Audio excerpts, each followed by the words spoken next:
Hello, veterinary unicorns. Today I want to talk to you about passion. Passion by definition is a very strong emotion that can get you to do great things. And when you lose it, you're demotivated and you don't want to do certain things. In this career, which next year I will have been in this profession for 25 years. Woo! I'm feeling real old, people. Let me just tell you.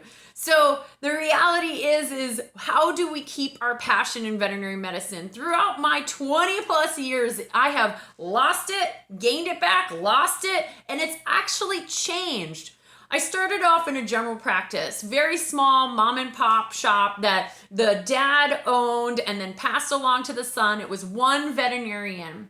Why did I go into vet med? Well, I always knew I was going to go ahead and work with animals. I mean, there was no question. You can ask my parents. I had Molly, who was a beagle. She was my best friend growing up as a kid. Every time I saw animals, I just resonated with them. So for me, this is my passion. I went into this industry just because I love pets more than I like people. Every animal, I want to touch it. I want to hug it. I want to boop it on its nose. I just want to go, boop. I love you. You don't even know me, but I love you.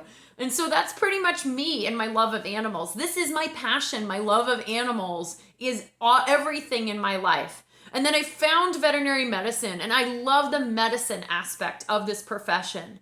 And so for a lot of us, we can understand that. We resonate with that. That's exactly why most of you, including our CSRs, our practice managers, we went into this profession because we love it. It's so freaking cool. But now we're exhausted. We're tired. It is 2022. Remember when this shit all started in 2020? I don't know. Are we out? We're in a pandemic, I think, still. Are we out of it? I don't know. We're not wearing masks in a lot of places. We just given up. I have zero idea what's going on. No one knows what is happening, people.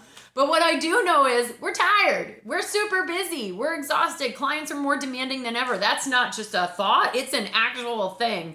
They didn't used to be this demanding in the 90s when we didn't have the internet. Now they're very demanding. So we lose our passion very quickly from a multitude of extraneous circumstances, the stress of the job, the low pay, the constant, beratement from clients, unfortunately. How do we get that passion back? What does that look like? Well, for some of you, your passion is gone because it's actually changed.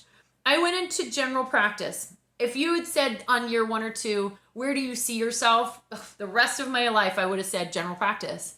Well, I started getting bored, honestly, with general practice. It was sort of for the same thing day in and day out, at least for me. I didn't feel love for it anymore.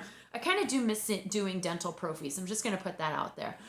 But what I found myself really resonating with that got me excited, that got the passion back, was when we had traumas that came in, hit by cars, hemangiosarcoma spleens that ruptured in the belly, and the golden retriever was laying on its side with a PCV of 20%. We needed to save its life. That, for me, started really exciting me. So I left general practice. It was pretty scary to do it because I love the hospital, but I lost my drive. And I went into emergency medicine. I love emergency medicine. It's great. But I found myself wanting to challenge myself. And you want to know what my passion is now? Leading and growing teams and cultures and leaders in our field. If you had asked me this 20-something years ago, I would have been like, I do not like people enough to actually ever manage them. There's no way I care that deeply that I want to actually grow someone else's career. That's what I do now. That's my new passion. I'm so passionate about creating healthy workplace environments for teams, creating healthy workplace cultures for teams. That's my new passion. I still love emergency medicine. In fact, I miss it sometimes in the sense that I don't get to do it that frequently. If I'm lucky, maybe a shift or 2 a month. But yeah, I don't get to do it all the time. I can't have both, unfortunately. That's just not the way my current job works. But I do get excited, and God forbid if you're one of those people who work with me while I am working a shift. I'm so happy and bubbly because, oh my God, I just placed a catheter. Woo! I still got skills, people.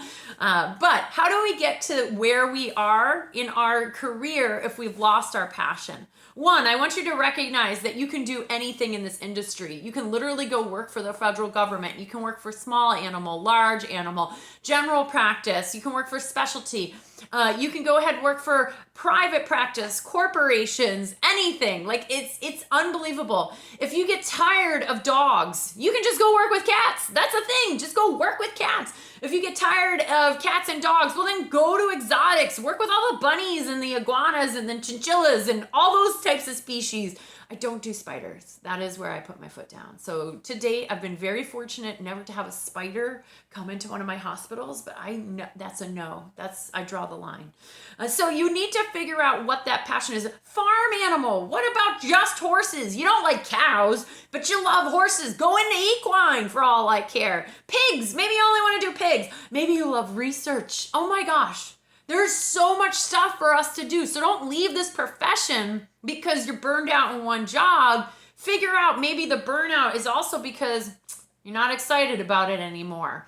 So that's okay to say. It's okay for your passion to change throughout your career. It's probably going to. Figure out what your new passion is and then go get it. Figure out what excites you in your day-to-day job and then go do that full time. And if you're not excited about anything, then start thinking, what do I really love to do? You know what I really love? I think ophthalmology is just so cool. I mean, they do surgery on the eyes. They do crazy stuff. They save eyeballs all the time. They also take them out, but they also save them. It's amazing stuff. Or I love high-end dentistry. I love high-end dentistry. You know, you can put fillings and caps in dogs and cats' teeth. That's amazing to me. So whatever your passion is, go do that. Don't be stagnant and don't go leave this profession. And if your passion is outside of veterinary medicine, yes, go do that as well. Thank you so much for listening. Find your passion and keep on being a unicorn.